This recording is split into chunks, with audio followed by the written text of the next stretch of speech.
नमस्कार, मैं अखिलेश रावत। आपका स्वागत है हमारे चैनल पर। साथियों, भारत देश के बड़े राज्य जैसे महाराष्ट्र, झारखंड या फिर अन्य राज्यों में विधानसभा चुनाव का उपचुनाव था, लेकिन दो बड़े राज्यों महाराष्ट्र और झारखंड के विधानसभा चुनाव का कल परिणाम आया। साथ ही साथ राजस्थान, मध्य प्रदेश, उत्तर प्रदेश हो, चाहे असम हो, बिहार हो, पश्चिम बंगाल हो, ऐसे तमाम राज्यों में विधानसभा उपचुनाव हुआ और उसका भी परिणाम कल ही आया। इसकी तमाम उन सीटों पर 13 नवंबर के दिन मतदान हुआ और 23 नवंबर के दिन इसका फाइनली परिणाम आया। लेकिन राजस्थान की 7 विधानसभा सीटों का भी चुनावी परिणाम कल आया, लेकिन उसमें से एक विधानसभा सीट, बहुचर्चित विधानसभा सीट 84 का भी उपचुनाव था और उपचुनाव में भी उसका 23 नवंबर को ही परिणाम आता है। ये उपचुनाव होने की वजह यह थी कि 2 बार के विधायक रहे सांसद, जो कि अभी फिलहाल में राजकुमार रोत है, लेकिन वो इसी 84 विधानसभा सीट से 2018 में चुनाव लड़ा और इसके बाद में 2023 में भी उन्होंने यहाँ से इसी 84 विधानसभा सीट से चुनाव लड़कर वो विधानसभा पहुंचे। लेकिन जब 2023 में जब उन्होंने चुनाव लड़ा, तब वो एक तरफा करीबन 70,000 से अधिक वोटों से जीतकर वो विधानसभा पहुंचे। उन्होंने कांग्रेस और भाजपा को कड़ी टक्कर दी।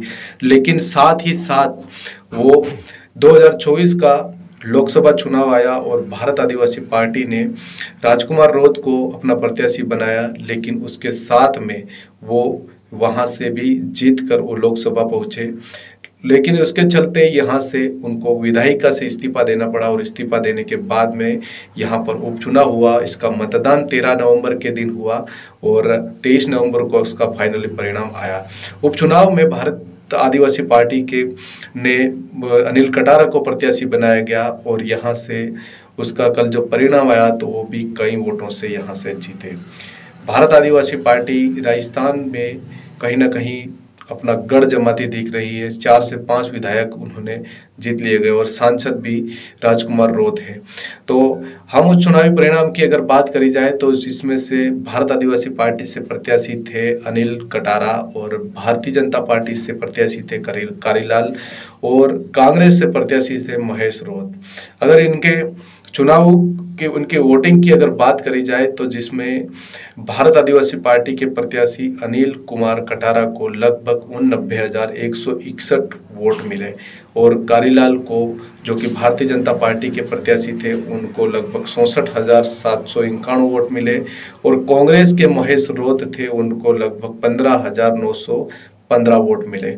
लेकिन 2023 के मुकाबले यहाँ पर भारत आदिवासी पार्टी को बहुत कम वोट मिले, क्योंकि यहाँ से भारत आदिवासी पार्टी जीती 24,370 वोटों से। लेकिन जो 2023 में भारत आदिवासी पार्टी के प्रत्याशी राजकुमार रोत लगभग 69,000 वोटों से की लीड से यहाँ से जीते थे, वो कहीं ना कहीं यहाँ पर भारतीय जनता पार्टी ने वो लीड कम कर दी और भारतीय जनता पार्टी के जो प्रत्याशी थे 64,751 वोट लाए और वो 24,370 वोटों से अभी हार गए। लेकिन कहीं ना कहीं जो वोटिंग भी थी उस समय करीबन 80 उससे ऊपर तक वोटिंग हुई थी, 80% से ऊपर, लेकिन इस बार करीबन उससे 7% कम वोटिंग हुई, जिसके चलते कहीं ना कहीं यहाँ पर भारत आदिवासी पार्टी को इसका नुकसान हुआ है। लेकिन फिर भी यहाँ से भारत आदिवासी पार्टी के प्रत्याशी अनिल कटारा यहाँ से लगभग 24,000 वोटों से जीतते हैं और भारत आदिवासी पार्टी ने अपना गढ़ बना कर रखा है,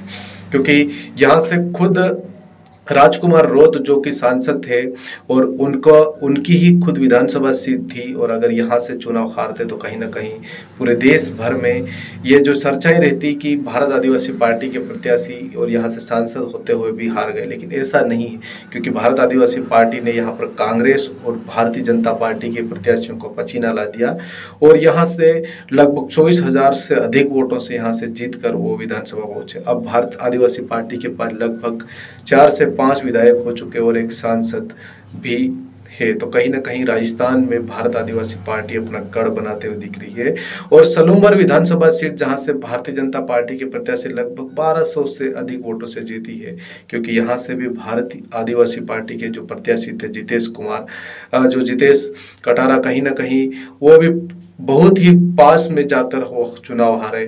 तो ये भी सीट भारत आदिवासी पार्टी जीत सकती थी। लेकिन सोरासी विधानसभा में भारत आदिवासी पार्टी ने अपना गढ़ अभी भी मजबूत बना के रखा है और अभी भी यहाँ से दोनों पार्टी कांग्रेस और भाजपा को उन्होंने कड़ी टक्कर देते हुए 24,000 से अधिक वोटों से यहाँ से जीते। और ये जीत सांसद राजकुमार रोत की मेहनत और यहाँ के जो कार्यकर्ता थे उनकी तमाम मेहनत और उनके द्वारा कार्य किए गए उसका श्रेय उनको दिया जाता है। क्योंकि जिस तरह से भारत आदिवासी पार्टी ने पूरे इस सोरासी विधानसभा में कैंपेन करी थी और कैंपेन के माध्यम से ये जो वोटिंग जो लाए हैं और वोट लाकर ये जीते हैं, कहीं ना कहीं ये भारत आदिवासी पार्टी की बहुत बड़ी जीत मानी जाती है। और क्योंकि एक तरफ कांग्रेस थी और एक तरफ बीजेपी थी और एक तरफ पूरी बीजेपी सरकार थी, फिर भी उन्होंने इस उपचुनाव में ये जो 84 विधानसभा सीट है वो जीत कर दी और भारत आदिवासी पार्टी के प्रत्याशी विधानसभा में भेजे।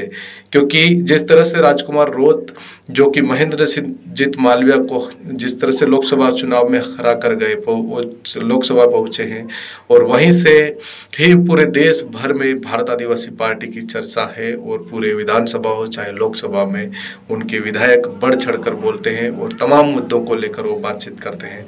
और इसी तरह 84 विधायक भी अभी जो उपचुनाव में बने हैं वो भी विधानसभा में पहुंचेंगे और वो भी जनता की आवाज़ वहां बुलंद करेंगे। धन्यवाद। आपको हमारा वीडियो कैसा लगा कमेंट बॉक्स में अपनी राय अवश्य बताएं। चैनल को सब्सक्राइब अवश्य करें।